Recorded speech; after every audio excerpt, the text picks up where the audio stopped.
Allô, allô tout le monde! Je suis un petit peu d'avance, mais on va attendre que les gens commencent à se connecter aux vidéos tranquillement mais sûrement et le tout va vraiment commencer à 16h pile. En attendant, je vais essayer de partager le dit live sur ma page.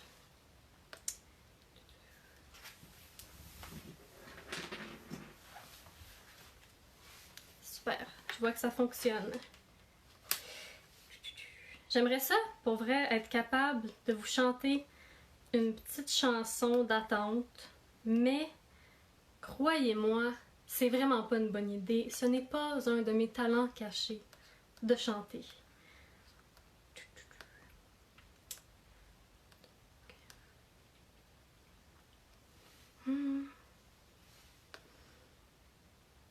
Fait qu'il y a du monde qui commence à arriver. Allô? Je trouve ça vraiment amusant de voir des noms de personnes que je connais, mais qui puissent pas me répondre.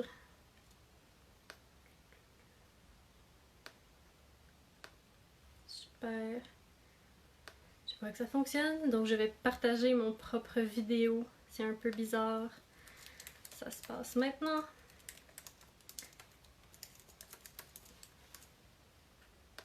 Et voilà. Ok. Multitasking technologique. Donc, il est proche 4 heures. On va quand même attendre un peu qu'il y ait d'autres amis qui viennent nous rejoindre. Mais j'ai préparé quelques anecdotes et faits cocasses au sujet de mon humble petit recueil dont je vais vous parler aujourd'hui.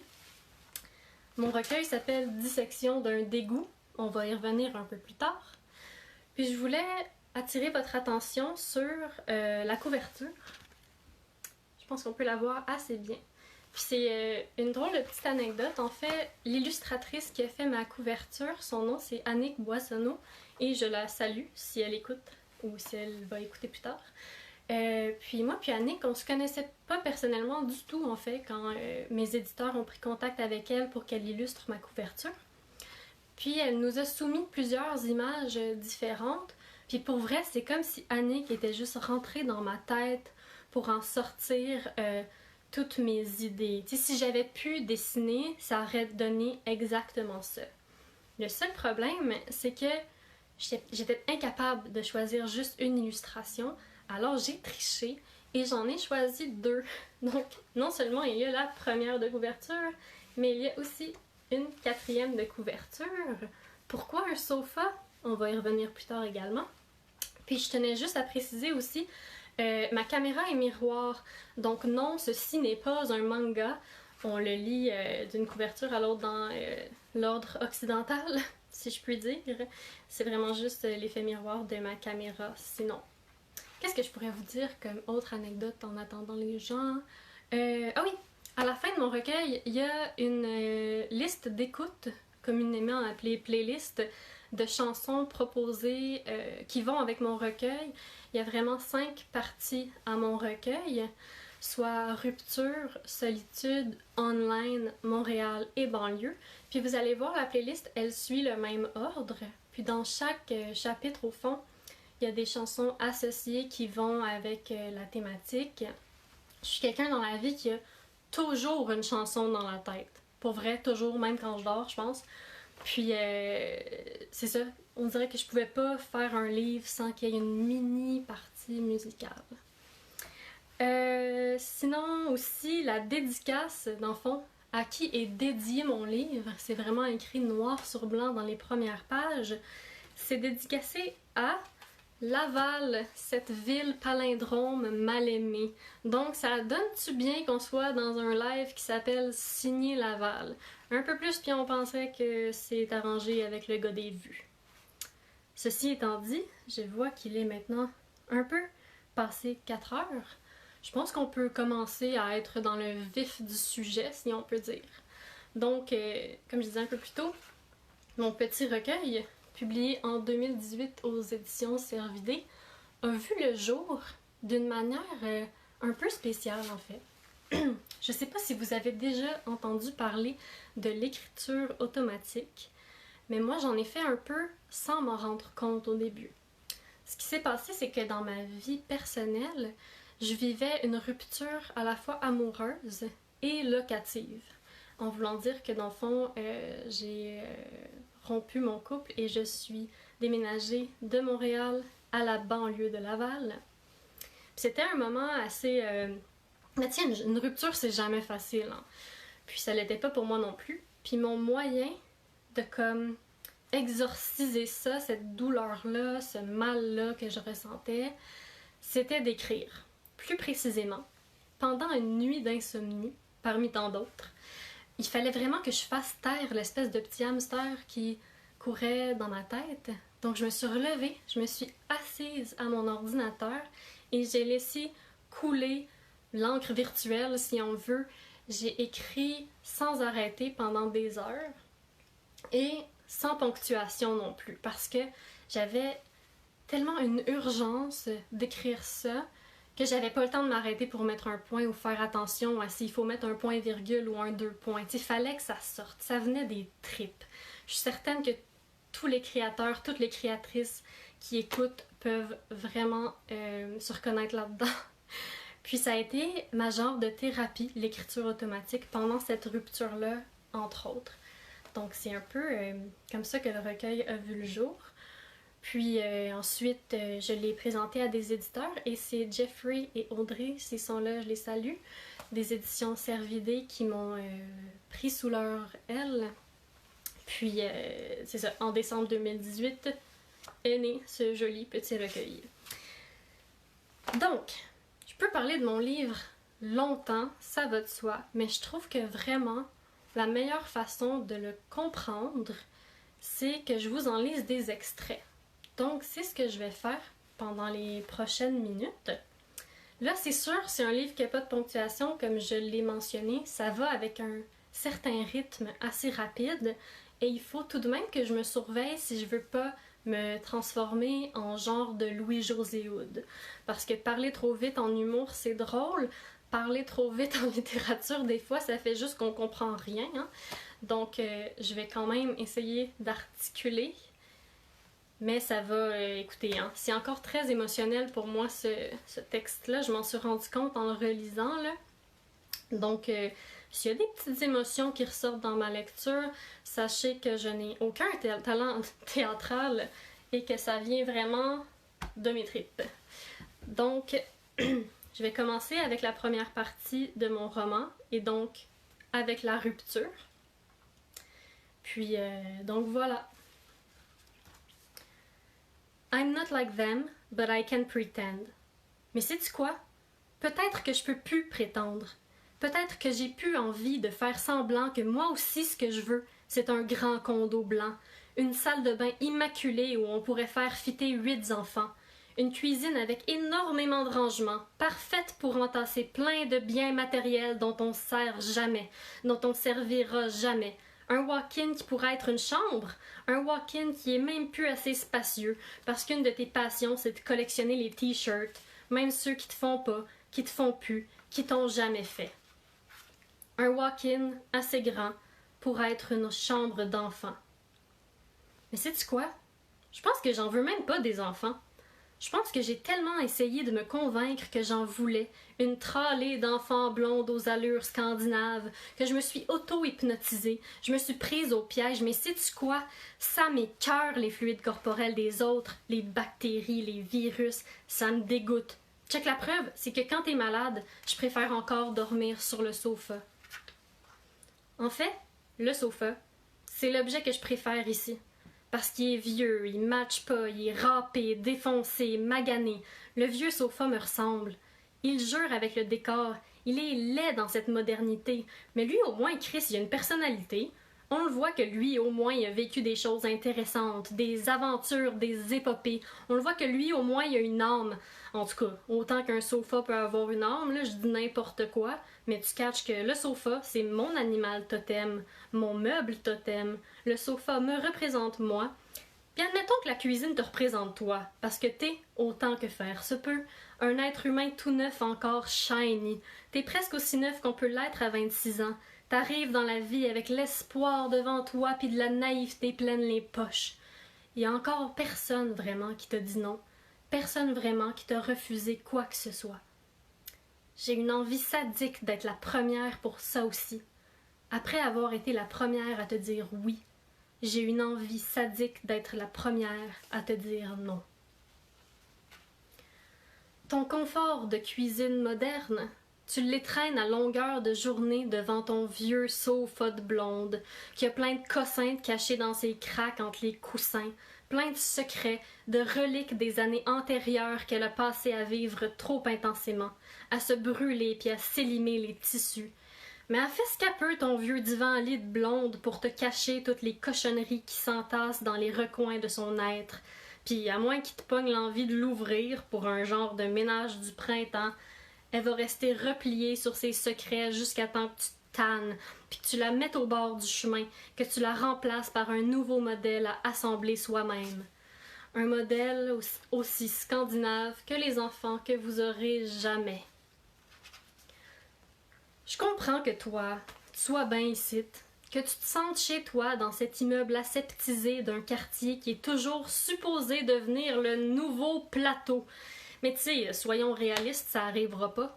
Tu te sens chez toi ici, confortablement blotti dans ta gentrification passive du sud-est, à ignorer la douleur et la faim au prochain coin de rue avec des œillères de personnes privilégiées et don't get me wrong. Je sais bien que je viens aussi d'une famille correctement nantie, mais je sais pas.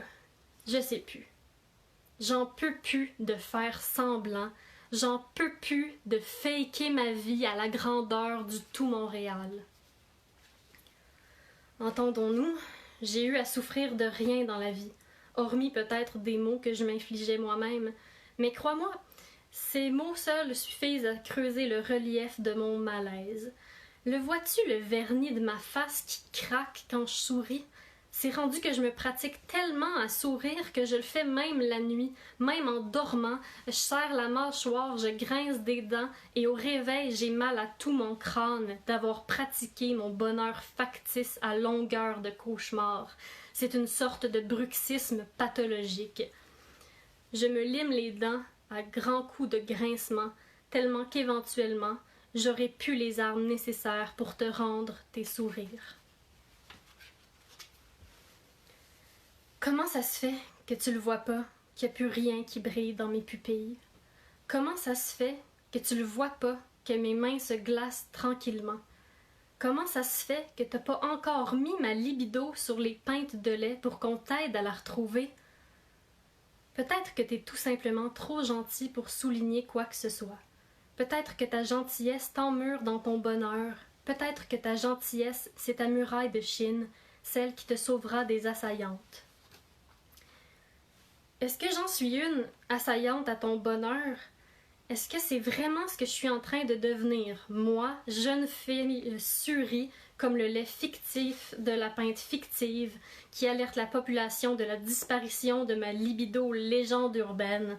Moi, jeune femme amère, pas contente de ce qu'on lui donne sur un plateau d'argent un gros gigot de joie et d'avenir sur lequel je crache en criant que je suis végétarienne et que je n'en ai rien à foutre des gros gigots. Gaspiller le bonheur qui m'est offert est peut-être le prix à payer pour mes convictions. Je suis rentrée tard. En fait, je suis rentrée tôt. Ma nuit blanche encore imprimée en bleu sous mes yeux. Tu dormais pas, t'avais pas dormi. Comment aurais-tu pu alors que t'avais aucune idée d'où j'étais, d'où j'avais dormi ou avec qui?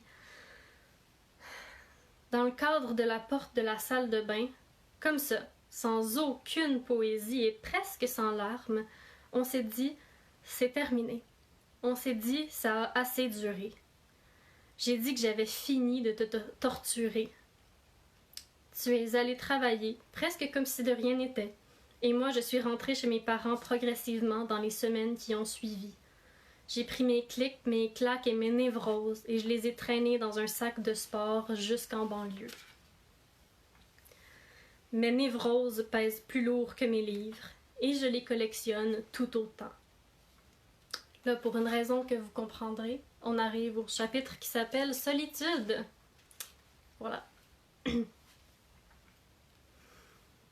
pendant que mes amis postent des photos de chandelles diptyques à 68 piastres parfaitement agencées à leur appartement monochrome blanc, et des photos de leur espace de travail magnifiquement épuré, avec une fourrure blanche sur leur chaise blanche, devant leur ordinateur blanc, entre 4 murs blancs, et pendant que mes amis prennent en photo leurs longues jambes blanches sans échymose dans leurs draps blancs, une tasse de café en porcelaine blanche à la main et leur iPhone blanc dans l'autre, pendant ce temps, je suis revenue, ni vue ni connue, en banlieue. Retour aux sources imposées.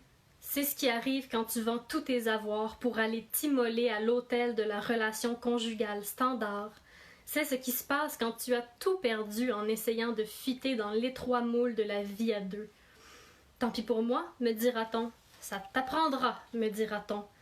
C'est pour ça que j'ai déménagé incognito, mais loin d'être bien dans ma peau. Je me recroqueville tel un cloporte dans l'humidité du sous-sol de la demeure familiale. Je me roule en boule aussi tassée, serrée que possible, puis je me couche en cuillère avec tous mes échecs. Mais c'est pas ça qui va me tenir au chaud la nuit. Après avoir passé tout ce temps à détester dormir à deux, dans les draps collants et poisseux de la moiteur de l'autre, je m'en veux un peu, mais probablement pas assez.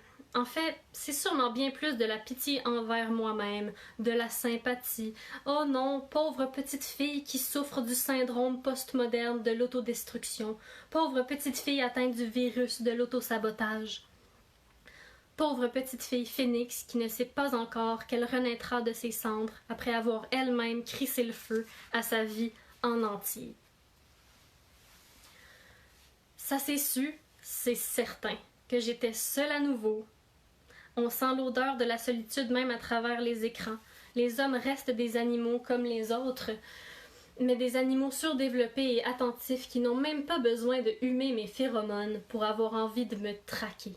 Ils ont plus d'un tour dans leur sac. Ils sont à la fois chasseurs et loups, humains et mammifères. C'est pour mieux te prendre en levrette, mon enfant. Tous mes fantômes sortent du placard. Mes anciens amants jouent à être des amis, jouent à être consolants, jouent à qui m'attrapera en premier en agitant devant la pauvre luciole éteinte que je suis la bande collante de leurs fausses promesses. Je les repousse de la même manière que j'évitais les cours d'éducation physique au secondaire. Je fais semblant d'être dans ma semaine. Mes menstruations fictives me sauvent de bien des maux. J'aimerais remercier mon utérus et mes ovaires et tout le reste.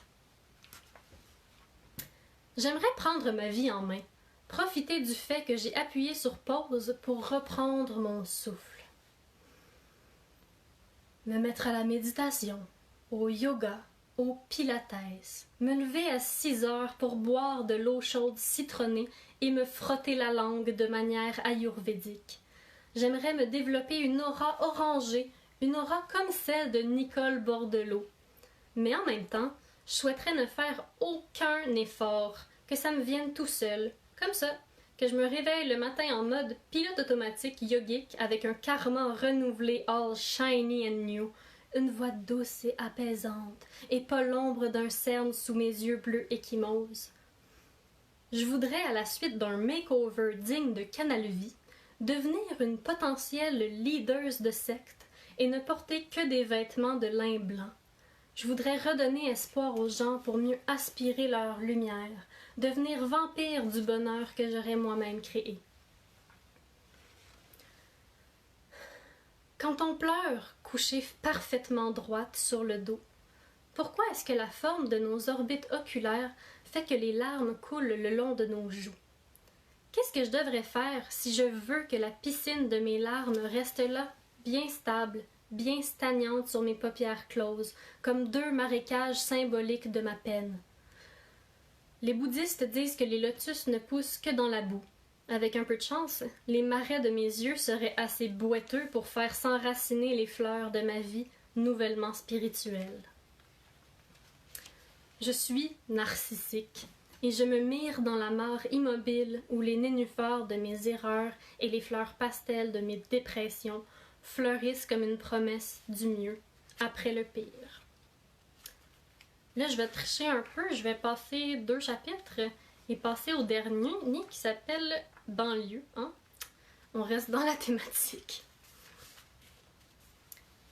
Jamais j'aurais pensé que de revenir ici, parmi les pelouses bien tondues, les maisons presque identiques, les centres d'achat, les pharmacies, les épiceries et leur odeur caractéristique, serait ce qui mettrait un terme à mon anxiété.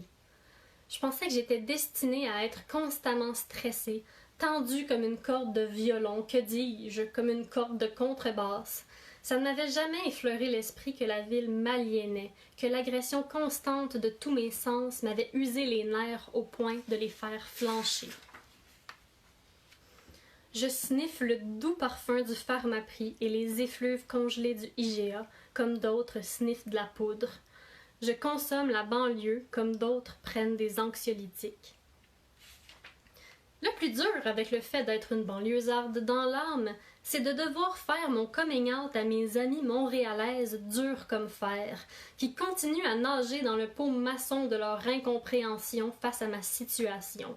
On veut me sauver, me lancer une bouée, me trouver un loyer à payer, un quartier à habiter. On veut me dénicher un bon emploi, un job cool, me faire rencontrer des gens, me faire sortir de ma torpeur, 2 claques dans le visage, wake up!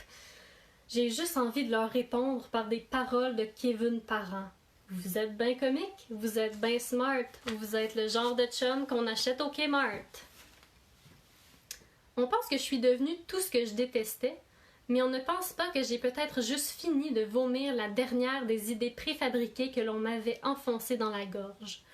Je ne suis plus une noix blanche, je suis un vulgaire pinson domestique et j'en suis fort aise.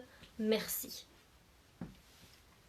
C'est facile de faire fleurir ma solitude ici, loin du triangle des Bermudes, Mont-Royal, Saint-Denis. Plus personne ne me salue d'un signe de tête dans la rue et ça m'apaise. Ça me détend que tout le monde s'en calisse royalement de comment je m'habille ou d'avec qui je couche. De toute façon, je touche plus à personne même avec une perche. J'ai fini de faire des efforts, fini de perdre mon temps à collectionner les amants en sachant même pas ce que j'en attends. Dans la quiétude des rues de mon enfance, je laisse revenir à moi les traumatismes, les châtiments, les abandons qui ont envahi les cases de mon horaire quand j'habitais la métropole, et un par un, je les apprivoise, je les guéris, pour ensuite mieux les libérer et oser espérer les oublier. C'est peut-être ici que je sarclerai enfin mon bonheur chambranlant, dans la cour arrière de la maison de mes parents. C'est un peu plate que j'ai jamais eu le pouce vert. C'est ce qui termine la portion lecture. Telle une vieille dame, je vais remettre mes lunettes. Voilà. Donc j'espère que vous avez apprécié, que c'était pas trop long de lecture. On dirait que c'est difficile à gager. J'ai pas fait souvent de lecture publique, donc ça me stressait un peu. Bref, j'espère que vous avez apprécié cette portion-là. Maintenant, c'est le moment de vérité, celui où je vous donne un devoir. On a un petit atelier à vous faire que vous ferez bien sûr après le live parce que pendant, ce serait super distrayant pour vous et pas très productif. Dans le fond, ça va être un atelier d'écriture automatique, comme j'ai l'habitude d'en faire, mais avec une petite twist pour pas que vous partiez absolument de rien puis que vous soyez un peu dans le néant. Ce que je conseille aux gens qui débutent l'écriture automatique, ça m'est inspiré d'une de mes professeurs. En fait, c'est Suzanne Mire, si elle est là, je la salue, qui m'a donné un atelier d'écriture fantastique cet hiver qui me fait vraiment sortir de ma zone de confort. Puis un des exercices qu'elle nous faisait faire, c'était de s'inspirer d'une image ou d'une photo pour écrire automatiquement ce que cette image ou cette photo-là nous inspirait, ou même ça pouvait être un objet. Donc moi, j'avais envie de vous donner 2 options. Premièrement, je vais m'expliquer. Des fois, quand on a le syndrome de la page blanche, ce qui peut aider à nous débloquer, c'est de regarder simplement notre environnement, ce qui est autour de nous pendant le processus créatif. Puis d'accrocher son regard sur quelque chose qu'on remarque plus, parce que souvent c'est ça, hein? on voit notre décor tellement souvent qu'on remarque plus rien. Donc, pour donner un exemple très simple, le poster qui est juste derrière moi, c'est une œuvre d'un chanteur qui s'appelle Devendra Banhart. Puis, je l'ai tellement vu que je le vois plus. Donc, je pourrais, moi, choisir de prendre cette œuvre abstraite qui laisse vraiment place à l'imagination, justement parce qu'elle est abstraite, puis décider d'écrire quelque chose à partir de ça. Ça peut être une photo, ça peut être n'importe quelle illustration vraiment que vous avez autour de vous. Ça peut être un objet, vraiment n'importe quoi. Là, je me rappelle que Suzanne, un jour, nous a demandé d'apporter un objet qu'on aime bien là, à l'atelier, puis que moi, j'avais complètement oublié et que je m'étais servi de mon porte-clés, dans le fond. Et j'avais très bien réussi à écrire quelque chose de tout à fait potable à partir de ça. Donc, option 1, s'inspirer de quelque chose dans votre entourage immédiat, dans votre décor immédiat. Puis là, la règle de l'écriture automatique, c'est tu prends ton crayon puis tu le lâches pas. Tu réfléchis pas, t'écris. Tu peux te chronométrer même si tu veux. Tu peux te dire j'écris pendant 10 minutes, puis après ça, c'est tout. Tu peux te donner aussi un nombre de phrases. Tu peux te dire j'écris 5 phrases à propos de cet objet-là. Et après ça, j'ai fini. Mais il ne faut pas lâcher ton crayon. Tu as le droit, par contre, de mettre de la ponctuation. On n'est pas tous obligés, de ne pas en mettre. Puis, l'option 2, c'est ça. C'est de juste te donner un nombre de phrases ou un laps de temps sans nécessairement t'inspirer d'un objet. Si tu te sens inspiré autrement, ben tant mieux. Puis sinon, ben tu peux juste combiner les deux. Te donner un objet et une contrainte et faire les deux. Puis ce que j'aimerais vraiment que vous fassiez, c'est que dans les commentaires, après avoir visionné le live, il va rester disponible après de toute manière, que vous publiez les phrases que vous avez réussi à créer avec ces nouvelles contraintes-là d'écriture automatique. Puis il n'y a pas de gêne, hein, tu sais. Pour vrai, des fois, ce que moi je considère comme mes textes les plus médiocres me valent le plus de compliments. Donc, il n'y a personne ici qui est dans le jugement. On est vraiment ici juste pour le plaisir. Puis, ça va me faire vraiment, justement, plaisir de vous lire par la suite.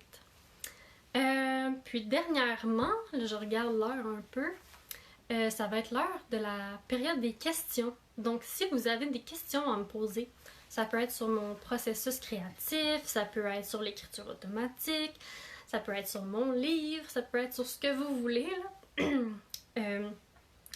Vous pouvez les poster dans les commentaires de Signer Lavage. J'ai comme mon écran de laptop ici où je peux lire vos questions. Puis, donc, je vais faire un plaisir d'y répondre. Si vous regardez la vidéo en différé, commentez quand même. Puis, je vais aller voir régulièrement pour répondre à vos questions. Ça va me faire un très grand plaisir. Pendant que vous pensez à des questions, j'aimerais en profiter pour souligner quelque chose que je n'ai pas encore souligné par rapport à mon recueil. En fait, quand j'ai signé mon contrat avec mes éditeurs, elles me sont arrivés avec une idée que j'ai trouvée fantastique. En fait, j'aurais aimé ça y penser moi-même. C'était de me suggérer de rédiger mon livre avec une grammaire non sexiste. Bon, on sait que le français, c'est une langue qui est riche, qui est belle, mais elle est aussi sexiste. Par exemple, la règle du masculin l'emporte toujours sur le féminin. Pourquoi? Est-ce que c'est vraiment nécessaire? Non. Puis qu'est-ce que ça veut dire une œuvre qui est rédigée avec une grammaire non sexiste? Je vais vous lire un peu des points que nous, on a appliqués à mon recueil. Donc, naturellement, le masculin ne l'emporte plus sur le féminin. Si deux noms de sexe opposés sont énumérés, l'ordre alphabétique prévaut. Si les deux sexes peuvent être inclus, la seconde terminaison s'ajoute dans une teinte plus pâle. Donc s'il y a un et E, admettons, le E va être là quand même, mais en plus pâle. Les titres féminins appropriés sont utilisés tels que autrice plutôt que auteur. C'est d'ailleurs pour ça que mes pages sur les médias sociaux, c'est Ariane Gagnon, autrice et non auteur. Et les pronoms neutres IL et IL au pluriel sont présents, IEL, IELS sont présents. Donc ça inclut le il et le elle dans le même pronom. Donc c'est quelque chose que j'ai vraiment aimé faire, de retravailler mon manuscrit avec cette grammaire-là. Puis là, je vais regarder, voir si on a des questions. Il y a Maude de Signé-Laval. Allô Maude, qui a une question. Ton livre est inspiré d'une peine d'amour assez intense. Donc, est-ce que tu dirais que tu es une artiste qui a besoin d'émotions fortes pour créer? Ou est-ce que tu te sens aussi inspirée quand tu vas bien? Hey, c'est tellement une bonne question, là. Puis moi-même, je me la pose. Parce que c'est vrai, je te le cacherai pas, que j'ai tendance à vraiment plus me servir de l'écriture comme thérapie. Mais j'ai trouvé qu'il y avait une exception à cette règle-là, justement, dans mon atelier avec Suzanne Mire, parce que tu sais, j'allais pas nécessairement mal à chaque semaine, là. Puis, dans ce cas-là, ce qui débloque vraiment mon processus créatif, ce sont les contraintes. Quand on m'impose des contraintes puis que je suis obligée de les écouter, ben là, ça libère quelque chose de différent puis de nouveau en moi. Mais je te dirais que jusqu'à cet atelier-là, je pensais que je pouvais juste créer effectivement quand j'allais pas bien. Merci, c'était une question super pertinente. Je vais juste voir s'il y avait quelque chose avant. Non, il n'y avait pas quelque chose avant. Parfait. Jean de Rome, c'est mon meilleur ami. Allô, Jean? Il faut toujours un point où on fait le deuil de son livre, dans le sens qu'une fois qu'il est publié, il appartient au public. Toutefois, y aurait-il des changements que tu serais tenté d'y apporter aujourd'hui? Oui, vraiment. Il y a des extraits que j'ai pas lus dans le recueil qui parlent beaucoup de l'espèce de glorification de la maladie mentale, du fait que tout le monde semble en parler tout le temps et tout. Puis à l'époque, c'était quelque chose qui me fatiguait, mais je me suis rendu compte que, en bout de ligne, moi personnellement, ça m'avait tout à fait libérée. Donc c'est plus quelque chose qui me tape sur les nerfs. Au contraire, tu sais, puis je voudrais m'excuser, tu sais, je suis comme, voyons que j'ai écrit ça, tu sais, mais on vieillit, les temps changent, etc. Là, je sais que c'est moyen une excuse, mais dans ce temps-là, je sais pas, là, je comprenais pas pourquoi tout le monde, admettons, disait leur diagnostic de santé mentale ou parlait de leur médication, mais maintenant, je remercie ces gens-là d'avoir réussi à déstigmatiser la maladie mentale, chapeau. Mais pour le reste, je pense pas que j'aurais changé quoi que ce soit d'autre, honnêtement. Suzanne Mire, mon ancienne prof, dit: est-ce que tu as un ouvrage en cours? Dis oui. Oui, j'ai un ouvrage en cours. Mais écoute, Suzanne, je voulais te dire ça en scoop, en privé, mais je vais l'annoncer maintenant. Le projet sur lequel je travaille en ce moment, c'est à des lieux de ce recueil-là. Je suis en fait en train d'essayer d'écrire un recueil de nouvelles érotiques inclusifs. Des nouvelles inclusives, dans le fond. Donc, je trouvais que dans le monde de la littérature érotique, c'est souvent des gens jeunes, blancs, minces, riches, tout le temps. Puis je trouve que souvent, même dans ces œuvres-là, il y a souvent... Tu sais, des fois, c'est... au niveau de la morale, là, c'est un peu ambigu. Puis moi, je voulais vraiment des trucs qui soient consentants, sensuels, entre toutes sortes de gens. Tu sais, des quinquagénaires, des plus jeunes, des gens de tout le... dans le fond, tout l'éventail de sexualité possible. C'est quelque chose qui est super difficile à écrire. Mais en même temps, j'ai vraiment du plaisir à faire ça parce que ça me met dans la peau de toutes sortes de gens différents. Puis j'adore ça. Je sais pas si ça va aboutir à quoi que ce soit, mais en attendant, j'aime ça le faire. Donc voilà, petit scoop. Super.